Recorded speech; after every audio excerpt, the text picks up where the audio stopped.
Pastor Josh, and this is Church Untucked. And today we're going to be talking about volunteer recruiting in kids ministry.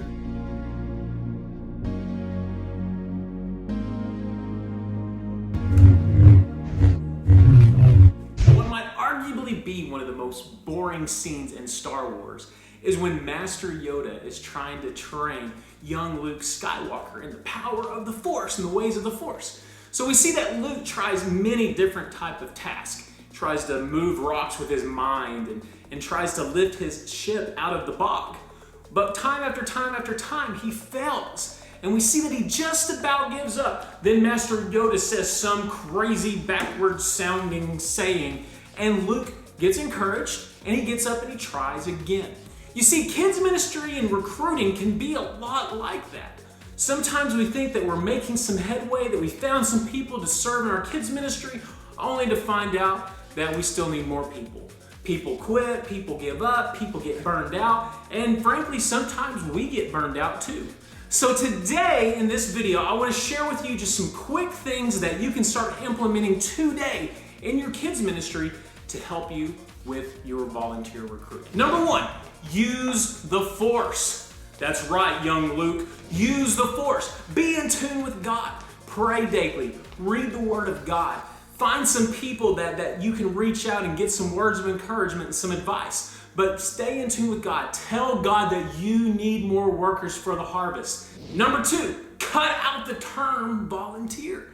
Maybe start using words like serve team members or leaders. Sometimes to people, the word volunteer can sound temporary. Sound like they're just there for a brief period of time.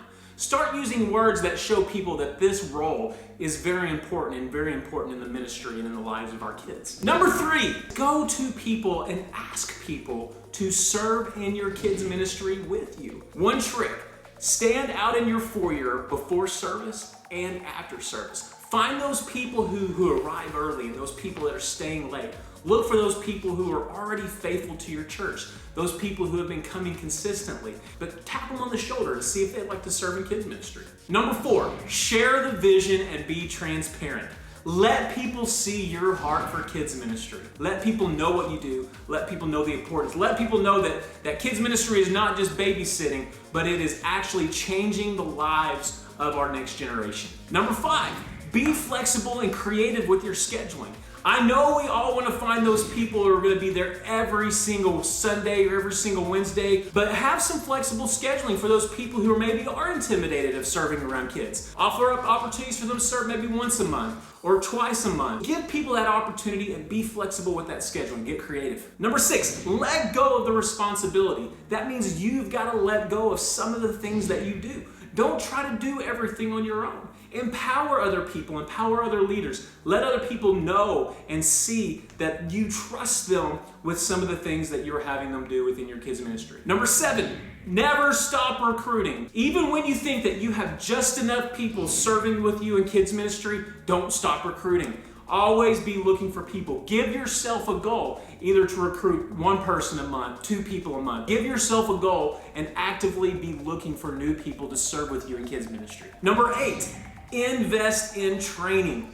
And not necessarily you have to buy a bunch of training material, but invest in your people. Meet with them regularly, reach out to them, ask them questions, encourage them to read articles or read certain books, but be meeting with them and offer training for them.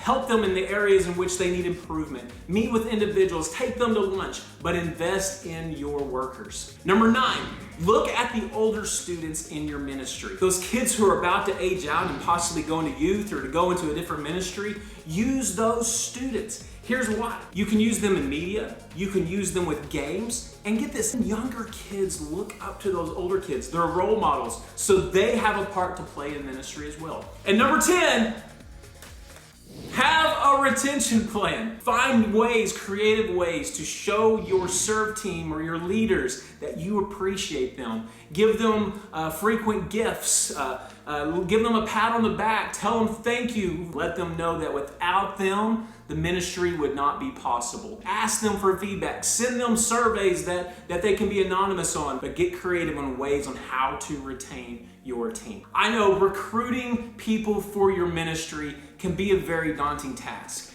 Sometimes maybe you yourself even feel like giving up. But today I want to encourage you. Let people see the passion that you have for what it is that you do, and believe that God is going to use that passion to bleed over into other people's lives, and maybe, just maybe, they will have that same passion as well. So I encourage you. Thank you so much for joining us today on Church Untucked.